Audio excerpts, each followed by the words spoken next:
Welcome to City Lights.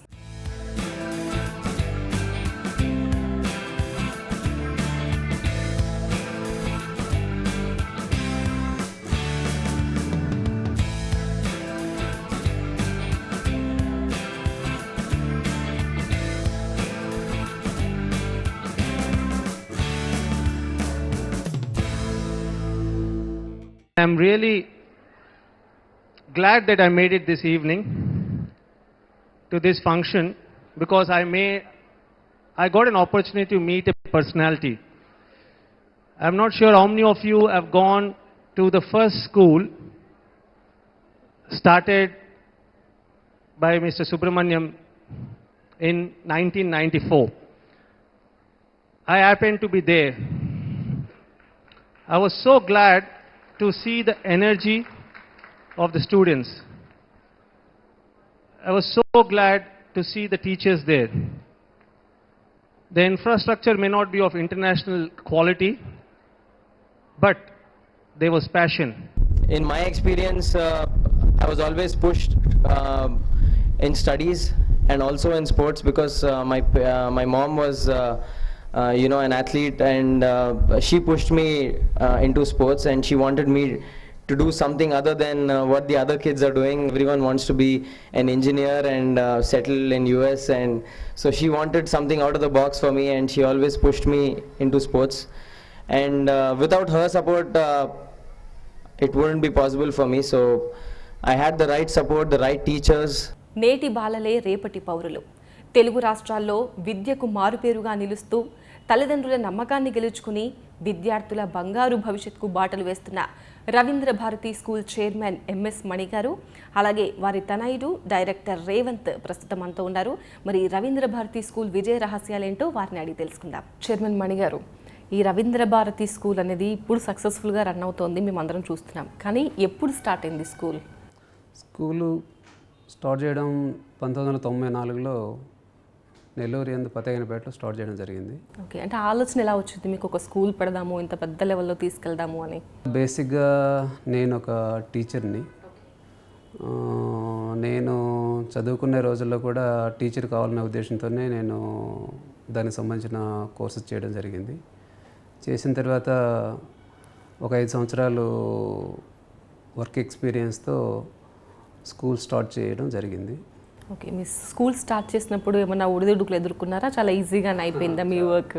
దీంట్లో మేము 94లో school start చేసినప్పుడు కేవలం మాకు ఒక నర్సరీ టు 5th క్లాస్ ఒక వింగ్ గాను, 10th క్లాస్ ఒక వింగ్గా స్టార్ట్ చేసాము. ఈ nursery to 5th class plus 10th class రెండు కలిపి టోటల్గా 90 మంది పిల్లలు చేరడం జరిగింది. ఇందులో ఫైనాన్షియల్గా చాలా ఇబ్బందులు పడ్డాం ఫస్ట్ ఇయర్. సో అయినా కూడా మాకు ఏంటంటే నాకు ఒక 5 years ఎక్స్పీరియన్స్ టీచింగ్లో ఉండింది కాబట్టి దాన్ని బేస్ చేసుకొని నేను పిల్లలకి ఒక మంచి క్వాలిటీ ఎడ్యుకేషన్ ఇవ్వడం జరిగింది. మొదటి సంవత్సరం నేను 10వ తరగతిలో కేవలం ఒక 15 మంది పిల్లలు ఫస్ట్ ఇయరే నా దగ్గర చేరడం జరిగింది. ఈ 15 మంది పిల్లల్ని మేము 2015 రిజల్ట్స్ వచ్చిన తర్వాత 100% రిజల్ట్స్ రావడం ఒకటి, అందరికి కూడా ఆ రోజుల్లో టోటల్ మార్క్స్ ఉండేటివి. ఇప్పుడంటే జీపీఏ ఉంది, గ్రేడ్ పాయింట్ యావరేజ్ ఉంది. టోటల్ మార్క్స్లో మా వాళ్ళకి అందరికి కూడా 75% మార్క్స్ వచ్చిన వాళ్ళందరినీ కూడా డెస్టినేషన్గా పిలిచేవాళ్ళు. సో అందరికి కూడా 15 మందికి డెస్టినేషన్ రావడం జరిగింది. అందులో ఒక స్టూడెంట్కి 526 మార్కులు వచ్చి స్టేట్ టాపర్గా నిలబడడం.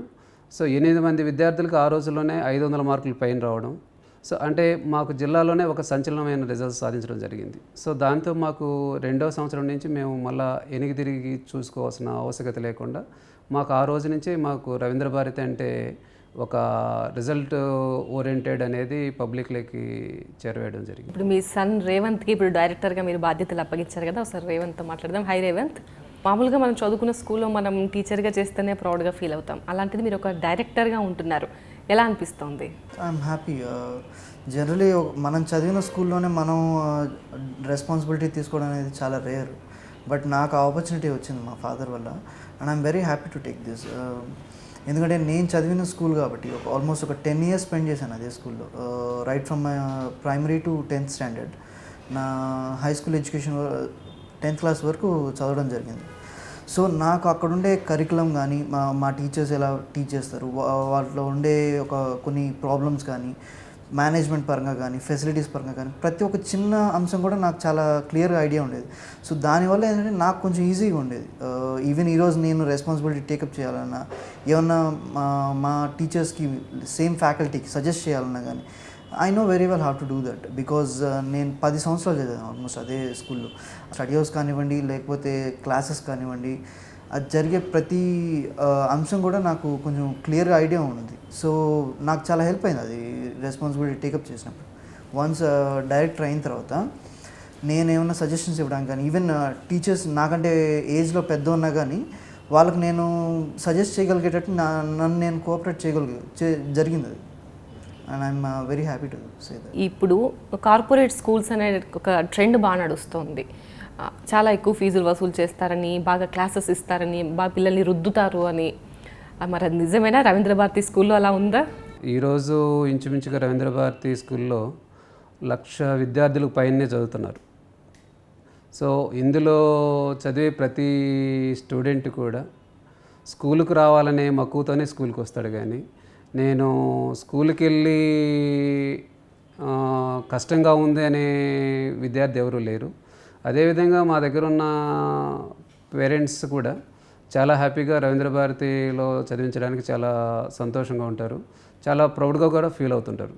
ఎందుకంటే ఈరోజు మా దగ్గర సపోజ్ ఇప్పుడు ఒక స్టూడెంట్ ఎల్కేజీలో జాయిన్ అయిన తర్వాత ఇంచుమించుగా ఆ స్టూడెంట్కి రిమైనింగ్ స్కూల్స్లో అయితే ఇంచుమించుగా ఆల్ఫాబెట్స్ అనేది మొదటి రోజు నుంచి రాయించడం జరుగుతుంది. బట్ మా దగ్గరికి వచ్చేసరికి ఏంటంటే ఇంచుమించుగా ఒక 1.5 months క్లాస్ రూమ్ అలవాటు కావడం, టీచర్కి అలవాటు కావడం, దాని తర్వాత 2 months అయిన తర్వాత ఒక స్కూల్కి ఆ స్కూల్ అట్మాస్ఫియర్ కానీ, ఒక క్లాస్ రూమ్ అట్మాస్ఫియర్ కానీ, ఆ క్లాస్ టీచర్కి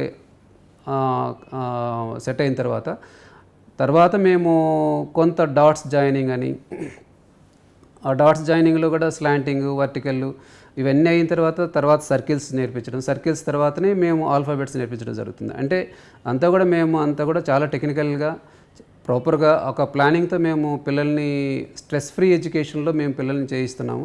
అందుకని ఈరోజు మా దగ్గర ఉన్న పిల్లలు కూడా ఈవెన్ 10th క్లాస్లో మాకు 520 మార్కులు వచ్చిన, 530 మార్కులు వచ్చిన పిల్లలు కూడా ఎవరైతే 580, 590 మార్కులు వచ్చిన స్టూడెంట్కి రాని ఒక ర్యాంకు కూడా ఈవెన్ అవుట్ సైడ్ అంటే స్కూల్ అయిన తర్వాత కూడా ఇంటర్మీడియట్ అయిన తర్వాత కాంపిటేటివ్ ఎగ్జామినేషన్స్లో మా పిల్లలు ముందంజలో ఉన్నారనడానికి ఎన్నో నిదర్శనాలు ఉన్నాయన్నమాట. రవీంద్ర భారతి అంటే కేవలం ఒక 6th to 10th బాగుంటుంది అనేది కొంత మేజర్గా పబ్లిక్లో ఉండేది. ప్రైమరీని కూడా మేము కొన్ని సంవత్సరాల తర్వాత ప్రైమరీని కూడా సెట్ చేసాం. ఎలా సెట్ చేసామంటే 2004లో మేము 10 సంవత్సరాల తర్వాత మేము ఇంచుమించుగా 1400 స్ట్రెంగ్త్కి చేరిన తర్వాత నెల్లూరు జిల్లాలో ఒక టాప్ 5 స్కూల్స్ తీసుకుంటే అందులో రవీంద్ర భారతి ఒక స్కూలు పొజిషన్కి వచ్చిన తర్వాత 2004లో నేను మొట్టమొదటిసారి బ్రాంచ్గా కూకట్పల్లిలో బ్రాంచ్ పెట్టాను. ఆ రోజు బ్రాంచ్ పెట్టేటప్పుడు కూడా మా వెల్ విషర్స్ కానీ మా ఫ్రెండ్స్ కూడా కొంతమంది ఏం సజెస్ట్ చేశారంటే, ఇక్కడ చాలా బాగున్నావు కదా, చాలా మంచి పేరు ఉంది కదా, మళ్ళీ నువ్వు ఎందుకు బయటకు బ్రాంచ్ ఎందుకు స్ప్రెడ్ అవుతావు అన్నా కూడా నేను వాళ్ళకి ఏదో నచ్చజెప్పి అట్లా ఇంట్లో కానీ అట్లా బయట కూడా నచ్చజెప్పి నేను 2004లో స్కూల్ పెట్టాను. స్కూల్ పెట్టినప్పుడు మేము మొదటగా ఒక టాలెంట్ టెస్ట్ పెడితే మాకు 4000 మంది విద్యార్థులు రాశారు. సో అంటే అది కూడా మాకు ఒక పెద్ద స్ఫూర్తి ప్లస్ ఒక కాన్ఫిడెన్స్. అంటే so I got very strong will power. So దాంతో మేము 2004 నుంచి 2016కి వచ్చేసరికి 167 స్కూల్స్ చేయగలిగాం. అంటే 2004 నుంచి 2016 అంటే స్పాన్ ఆఫ్ 12 yearsలో 5 రాష్ట్రాల్లో మాకు స్కూల్స్ ఉన్నాయి. ఈరోజు 5 రాష్ట్రాలు అంటే ఒక తెలంగాణ, ఆంధ్రప్రదేశ్, తమిళనాడు, కర్ణాటక, వెస్ట్ బెంగాల్. ఈ మధ్య కొత్తగా మేము నెక్స్ట్ ఇయర్ ఢిల్లీలో కూడా స్టార్ట్ చేస్తున్నాం. 2004లో నా బ్రాంచ్ పెట్టడం వల్ల నాకు ఎక్స్ట్రా సపోర్ట్ వచ్చింది. Extra support plus extra strength కూడా వచ్చింది. గ్రూప్కి ఒక అనుకోని లాభం చేకూరింది. ఎట్లా లాభం చేకూరింది అంటే ఈరోజు మాదాపూర్లో ఇక్కడ కార్పొరేట్ ఆఫీసులో ఇంచుమించుగా 200 మంది వర్క్ చేస్తున్నారు. దీంట్లో మాకు R&D అనేది రీసెర్చ్ అండ్ డెవలప్మెంట్ వింగ్ అనేది ఉంది. దాంట్లో ప్రతి సబ్జెక్టుకి కూడా మినిమం 7 to 10 members ఉంటారు. వాళ్ళందరూ కూడా టాపర్స్, వాళ్ళందరూ కూడా సబ్జెక్ట్లో చాలా టాపర్స్. దీనివల్ల ఏంటంటే మా దగ్గర ఉన్న టీచర్స్ని అందరినీ కూడా మేము ఈ వర్క్షాప్స్ ద్వారా ఎవ్రీ 3 monthsకి ఒకసారి మేము ఒక ఇప్పుడే హాలిడేస్లో అయితే ఒక 10 days వర్క్షాప్ కండక్ట్ చేస్తున్నాం.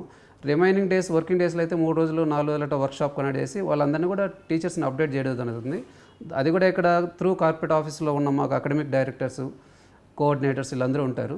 వీళ్ళు ప్లాన్ చేసి దాని ప్రకారం చేయడం వల్ల మాకు ఈరోజు అన్ని అంశాల్లో కూడా ప్రతి ఒక్క అంశంలో కూడా ఎక్కడ మేము లైకింగ్ లేకుండా ఈరోజు మేము even fees normal fees collect చేసినా కూడా 15,000 నుంచి 20,000 వరకు కలెక్ట్ చేసినా కూడా మేము ఒక ఇంటర్నేషనల్ స్కూల్ స్టాండర్డ్స్ మేము ఇవ్వగలుగుతున్నాం. అందరూ చదువుకోవడానికి అనుకూలమైన వాతావరణంలో అనుకూలమైన ఫీజులు, అనుకూలమైన మేనేజ్మెంటు, ఇది ఎల్లప్పుడూ వాళ్ళకి అందుబాటులో ఉండే స్కూలు. ప్లస్ పేరెంట్ అంచనాలకి ఎప్పుడూ రీచ్ అవుతూ ఉంటుంది.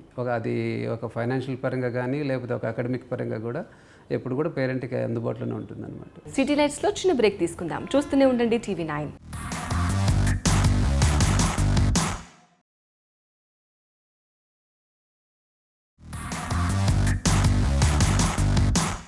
Welcome back to city lights. And Revanth, మీలాంటి యంగ్స్టర్స్ ఎక్కువగా అబ్రాడ్ వెళ్ళాలని చాలా డిఫరెంట్గా ఉంటాయి వాళ్ళ ఆలోచనలు. మరి స్కూల్లో ఉండాలని మీకు ఎలా అనిపించింది? ఇప్పుడు ఉంటున్నారు కదా, ఎలా అనిపిస్తుంది? ఈరోజు కంట్రీ అనేది ఒక యూత్ మోటివేషన్ మీద ఆధారపడుతుంది ఇప్పుడు కూడా. అండ్ స్టూడెంట్స్ని మోటివేట్ చేయడం కానీ వాటి మీద డిపెండ్ అవుతుంది ఇప్పుడు కూడా. The next aspirants are the students. So ఏదైనా కూడా బేస్ లెవెల్ నుంచే స్టార్ట్ అవుతుంది ఒక స్టూడెంట్కి. ఆ బేస్ లెవెల్ అనేది స్కూల్ నుంచే వస్తుంది. If I can make student a better citizen tomorrow, I will be more than happy. And that's అంతకంటే ఎక్కువ ఏం అడగలేము ఒక స్టూడెంట్ నుంచి. సో ఎలా అనిపిస్తుంది ఇప్పుడు ఇక్కడ స్టిక్ అయిపోయారు కదా, హ్యాపీగానే ఉందా? ఎస్, ఆఫ్ కోర్స్ అది ఎప్పుడు హ్యాపీగానే ఉంటుంది. ఇన్ఫ్యాక్ట్ కొత్త స్టూడెంట్స్ నేను చదివిన టైంకి ఇప్పటికి చాలా డిఫరెన్స్ వచ్చింది. అకాడమిక్ పరంగా కానీ సిసిఈ ప్యాటర్న్ వచ్చింది ఇప్పుడు రీసెంట్గా. And GPA method of calculation చాలా డిఫరెన్స్ ఉంటుంది. నేను 10th చదివిన టైంకి ఇప్పుడు 10th క్లాస్కి చాలా డిఫరెన్స్ ఉంది. And I get to know about students. కొత్త డిఫరెంట్ ఏరియాస్ నుంచి వస్తుంటారు స్టూడెంట్స్. అండ్ రీసెంట్లీ మేము ఇతాకా ఇంటర్నేషనల్ స్కూల్ కూడా లాంచ్ చేస్తున్నాం. సో దానివల్ల ఏంటంటే స్టూడెంట్కి ఎక్స్పోజర్ పెంచడానికి మేము ఒక ఆపర్చునిటీ ఇస్తున్నాం. So in that way even students from other states are also interested to join in our school. So that gives me a broad experience with different students from different states. ఇప్పుడు పెద్దవాళ్ళ ఆలోచనలు, youngsters ఆలోచనలు కొంచెం variations ఉంటాయి. మరి ఇప్పుడు రవీంద్ర భారతి స్కూల్స్లో ఎవరి ఆలోచనలు ఇంప్లిమెంట్ చేస్తారు ఎక్కువగా? It depends. Sometimes my father decision and sometimes mine. But mostly ఆయనకున్న ఎక్స్పీరియన్స్కి నేను ఎక్కువ ఆర్గ్యూ చేయలేను ఆయనతో. But still I give my inputs. I try my best to give my inputs. అప్పుడప్పుడు ఎక్కడైనా ఈ జనరేషన్కి తగ్గట్టు ఆలోచించాలి కాబట్టి, for example most of the times నేనేంటంటే అకాడమిక్స్ మీద ఫోకస్ చేయడానికి ఎక్కువ ఇంట్రెస్ట్ చూపిస్తాను.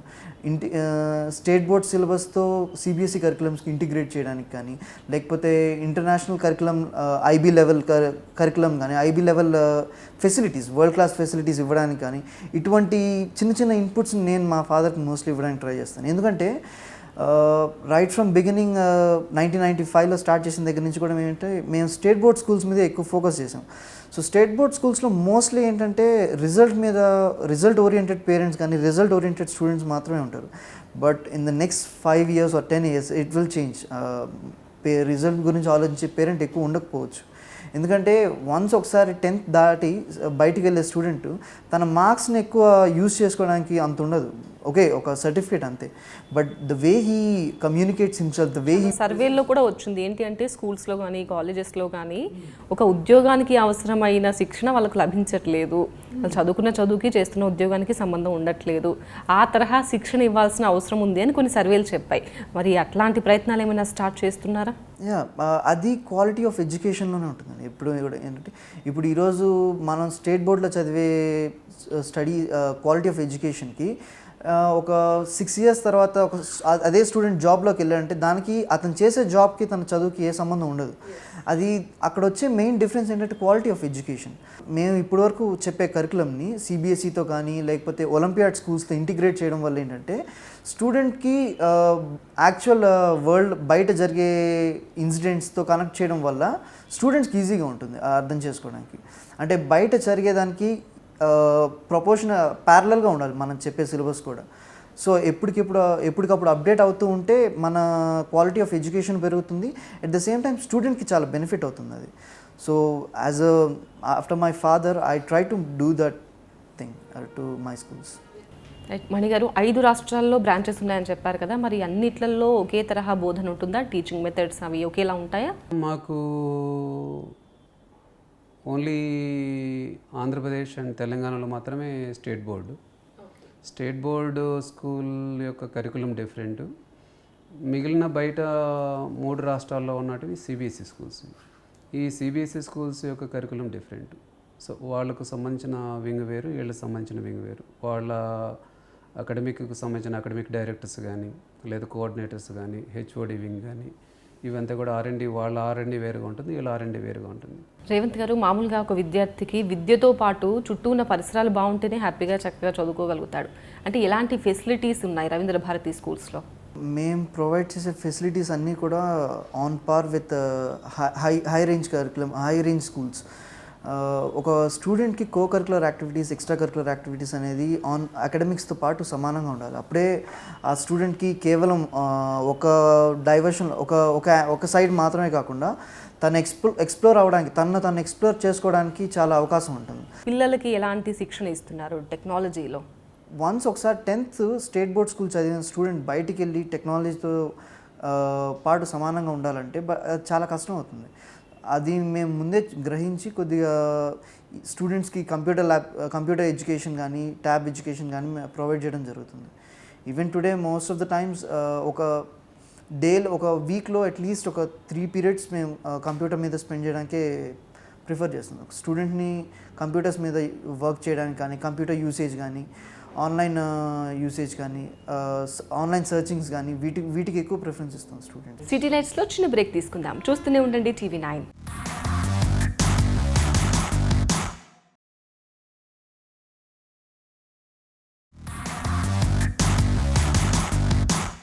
Welcome back to city lights. మణిగారు, రవీంద్ర భారతి స్కూల్స్ ఇప్పటివరకైతే సక్సెస్ఫుల్గా రన్ అవుతున్నాయి. ఈ ఇయర్ కొత్తగా ఏదైనా ఇంప్లిమెంట్ చేస్తున్నారా? కొత్తగా తీసుకున్న రిజల్యూషన్స్ ఏమైనా ఉన్నాయా? మేము మంత్లీ ట్వైస్ ప్రాజెక్ట్ వర్క్స్ ఇస్తాం. దీంట్లో వాళ్ళు ఖచ్చితంగా నెట్ బ్రౌజ్ చేసుకొని దాని మీద కావాల్సిన ఇన్ఫర్మేషన్ కలెక్ట్ చేసుకొని ప్రాజెక్ట్ వర్క్స్ కంప్లీట్ చేసుకొని సబ్మిట్ చేయడం జరుగుతుంది. So at the same time ఏంటంటే మేము ఈ కేవలం ఒక పుస్తకంలో ఉన్న క్వశ్చన్ని బై హార్ట్ చేసి యాజ్ ఇట్ ఈస్గా మగ్గప్ చేసి బై హార్ట్ చేసి రాయడం కాకుండా, సో కొంత వాటిని కంటెంట్ పార్ట్ మీద కొంత అవగాహన కల్పించే సిస్టమ్ దాంట్లో ఎప్పుడు మేము ముందుంటాం. ఒక విద్యార్థి ఒక అంశం పట్ల మక్కువ చెప్పినప్పుడు మేము దానికే ప్రియారిటీ ఇచ్చి దాని మీద డెవలప్ చేయడం వల్ల ఈరోజు ఒక విద్యార్థి కేవలం ఒక డాక్టర్, ఒక ఇంజనీర్ కావాలని ఏం లేదు. ఏ అంశంలో అయినా రాణించవచ్చు, ఏ అంశంలో అయినా ఈరోజు జాతీయ స్థాయిలో కానీ, అంతర్జాతీయ స్థాయిలో కానీ ఏ అంశంలో అయినా ప్రతిభను చూపించవచ్చు. సో దానికి మేము అన్ని విధాలు కూడా మేము ప్రోత్సహించడంతో పాటు సో వాళ్ళకి కావాల్సిన సాఫ్ట్ స్కిల్స్ కానీ ఇవన్నీ కూడా మేము స్కూల్ లెవెల్లోనే ఇంప్లిమెంట్ చేయడం జరిగింది. మాకు 2009లో మా పిల్లలు కొంత గ్రూప్ ఆఫ్ చిల్డ్రన్ని సెలెక్ట్ చేసి వాళ్ళని సైన్స్ ప్రాజెక్ట్స్ని తయారు చేయించి ఇంచుమించుగా 132 దేశాలు పార్టిసిపేట్ చేస్తాయన్నమాట నాసా దాంట్లో, అంటే కాంపిటీషన్లో. దాంట్లో మా వాళ్ళకి 2009 నుంచి 2016 వరకు 8 సంవత్సరాల నుంచి కంటిన్యూగా మా పిల్లలకి ప్రైజ్ వస్తూనే ఉన్నాయి. అంటే బహుశా భారతదేశంలో ఇలాంటి కంటిన్యూస్గా 8 సంవత్సరాలు వచ్చిన స్కూల్ ఇంకొకటి లేదని కూడా సగర్వంగా చెప్పగలం అనమాట. మణిగారు, మీ స్కూల్లో బాగా సక్సెస్ అయిన ఒలింపియాడ్ ప్రోగ్రామ్ గురించి చెప్తారా? ఈ ఒలింపియాడ్ ప్రోగ్రాంలో అయితే మా పిల్లలు మొన్న దేశంలోనే అత్యంత విలువనిచ్చే టెక్నికల్ కాలేజ్లో, ఐఐటీలో ఉన్న వాటిల్లో ఇంచుమించుగా లాస్ట్ ఇయర్ మాకు 66 మంది పిల్లలు మెయిన్కి సెలెక్ట్ అయితే ఈ సంవత్సరం 167 మెంబర్స్ మెయిన్స్కి సెలెక్ట్ అయ్యారు. రేవంత్, మీరు ఇంతకుముందు చెప్పారు విద్యార్థుల్ని ఒక మంచి సిటిజన్స్గా మార్చడం కోసం మీరు ఈ ఫీల్డ్లోకి వచ్చారని చెప్పారు. మీ లక్ష్యాలు ఏంటి? What is your goal? నా మెయిన్ ఎయిమ్ ఏంటంటే మోస్ట్లీ స్టూడెంట్స్ని వాళ్ళ కమ్యూనికేషన్ స్కిల్స్ డెవలప్ చేయగలగాలి. At the same time their analytical abilities should be able to develop in a way much better than what it is right now. Ravindra Bharati school success secret ఏంటి అంటే ఏం చెప్తారు? Success secret అంటే మీరా, మీ టీచర్ల, విద్యార్థుల తల్లిదండ్రుల? ఫ్రాంక్గా చెప్పాలంటే మా టీచర్సే. ఎందుకంటే ఈరోజు మేము 94కు ముందు నేను ఒక టీచర్గా లైఫ్ లీడ్ చేయాలనుకున్నవాడిని. సో నా వరకు ఏదో శాలరీ వచ్చి నేను అలా ఉండాలనుకున్నవాడిని. ఈరోజు నా దగ్గర ఇంచుమించుగా చిన్న పెద్ద అకాడమిక్ అండ్ నాన్ అకాడమిక్ 8,000 మంది నా దగ్గర ఎంప్లాయీస్ ఉన్నారు టోటల్గా ఆల్టుగెదర్. నాకు అంతకంటే మించిన సంతోషం ఇంకొకటి లేదు. సో ఇంత 8,000 మంది ఎంప్లాయీస్ నా దగ్గర ఏర్పడడం, plus more than 1 lakh children మా దగ్గర రావడం, 160 స్కూల్స్ రావడానికి అంతటికి కూడా ఏంటంటే ఒక టీం వర్క్, ఒక లైక్ మైండెడ్ పీపుల్ నాతో ఉండడం. దాంతోపాటు ఏంటంటే మేము చేసే ప్రతి వర్క్ను కూడా, ప్రతి ఒక్క పనిని కూడా మా యొక్క విద్యార్థుల యొక్క తల్లిదండ్రులు మమ్మల్ని ఎప్పుడు వెన్నంటూ మమ్మల్ని ప్రోత్సహించడం వల్ల కూడా మాకు ఈ గ్రోత్కి అవకాశం కలిగిందండి. మణిగారు, నేను గమనించింది ఏంటి అంటే విద్యార్థుల తల్లిదండ్రులు వాళ్ళ చదువు కన్నా కూడా వాళ్ళ సేఫ్టీకి ఎక్కువ ఇంపార్టెన్స్ ఇస్తారు. మిమ్మల్ని నమ్మి ఒక 8-12 గంటలు మీ దగ్గర వదులుతారు. ఎలాంటి సేఫ్టీ మెజర్స్ మీరు వాడతారు? ఆల్మోస్ట్ అన్ని క్యాంపస్లో సీసీ కెమెరాస్ ఉన్నాయి. మాకు ఏదైనా కూడా ఒక చిన్న జరిగినా కూడా మాకు సెక్యూరిటీ ఉంటుంది, ఫుల్ సెక్యూరిటీ ఉంటుంది. ప్లస్ అన్నిటికంటే ముందు ఏంటంటే మా క్లాస్ టీచర్స్ మాకు చాలా ప్రొటెక్ట్ చేస్తారు. సపోజ్ మాకు ఈరోజు క్లాస్లో ఒక 30 మంది పిల్లలు ఉండాలి, కేవలం ఒక 25 మందే వచ్చారు, మిగిలిన 5 మెంబర్స్ రాలేదంటే ఎందుకు రాలేదనేది ఇమీడియట్గా ఫోన్ కాల్ పేరెంట్కి పోతుంది. గ్రౌండ్ లెవెల్లో వర్క్ చేసే వాళ్ళతోనే నేను ఎక్కువ మీటింగ్స్ ఏర్పాటు చేసుకోవడం, ఎక్కువ మాట్లాడడం కూడా వాళ్ళతో జరుగుతుంది. అందువల్ల నాకు ఏంటంటే చిన్న అంశం ఏదైనా గ్రౌండ్ లెవెల్లో జరిగిన అంశం కూడా నా నోటీస్కి వస్తుంది. సో దాన్ని ఇమీడియట్గా నేను సాల్వ్ చేసుకుంటుంటాను. అది కూడా మాకు ఒక పెద్ద ప్లస్ పాయింట్. అది మేమైతే ఎవ్రీ మంత్ నేను డైరెక్ట్గా ప్రిన్సిపల్స్తోనే, సపోజ్ ఇప్పుడు ఒక జిల్లాకి వెళ్తే ఆ జిల్లాలో ఒక 10 బ్రాంచ్లు ఉంటాయి, ఆ 10 బ్రాంచ్ల ప్రిన్సిపల్స్ అక్కడికి వస్తారు. అక్కడికి వచ్చిన తర్వాత వాళ్ళతో మీటింగ్ పెట్టుకోవడం, వాళ్ళ బ్రాంచ్లో జరిగిన అంశాలను మాట్లాడడం. సో దానికి ఏదైనా వాళ్ళకి ఏదైనా ప్రాబ్లమ్స్ ఉంటే అక్కడే మాట్లాడడం, ఒకవేళ ఎవరికైనా ఇంటిమేట్ చేయాలంటే వాళ్ళకి ఇంటిమేట్ చేయడం. సో అప్పటికప్పుడే సాల్వ్ చేస్తాం. సో అదొక అడ్వాంటేజ్. అయితే ఇంకొక రెండో అడ్వాంటేజ్ ఏంటంటే నాకు ఇక్కడ ఉన్న మాకు R&D డిపార్ట్మెంట్ కానీ హెచ్ఓడి వింగ్ వీళ్ళందరూ కూడా ఏం చేస్తారంటే మంత్లీ జరిగే ఎగ్జామినేషన్స్ యొక్క పిల్లల యొక్క పెర్ఫార్మెన్స్ అంతా కూడా నాకు ఇస్తారు, ఒక CD రూపంలో ఇస్తారు. CD రూపంలో ఇచ్చినప్పుడు నేను ఆ CDని ఈ ప్రిన్సిపల్స్ ముందే డిస్ప్లే చేయడం జరుగుతుంది.